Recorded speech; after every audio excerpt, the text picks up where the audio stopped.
Kakaiba, nakakatuwa at kayang magpagaling ng anumang sakit.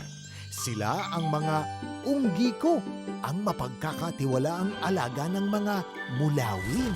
Dahil sa kakaiba nilang anyo, kinatakutan sila, pinahirapan at pinaslang. Napawi ang lahing unggiko. Ang tanging isang itlog ang nakaligtas at sa takdang panahon, mula sa nagbabagang init, lalabas ang kakaibang nilalang na ito. Hindi totoo yung alamat ng unggi ko. Naaawa kasi ako sa inay Unggiko. Nahiwalay siya sa anak niyang itlog. Parang ako. Ang pait ng pamamahala.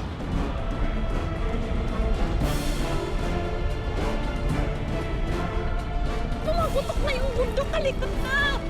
Anak! Anak! Juancho! Yung anak ko! Wala naman ako nakitang sanggol dun eh. Kailangan ko umalis dito! Kailangan ko hanap yung anak ko! Anak niya yung Anto na yun. Hindi siya kasama sa plano. Gumawa tayo ng paraan para mawala yung sanggol. Pananabik sa pag-ibig ang dala. Patay na ang anak mo. Patay na siya, wala na siya. Nararamdaman ko at alam ko. Buhay ang anak ko. Ay na, gising na. Sandali! Natutulog pa yung tao. Ingay-ingay. Gumising ka na sabi! Lola Idang! Matagpuan pa kaya ang matagal nang inaasam.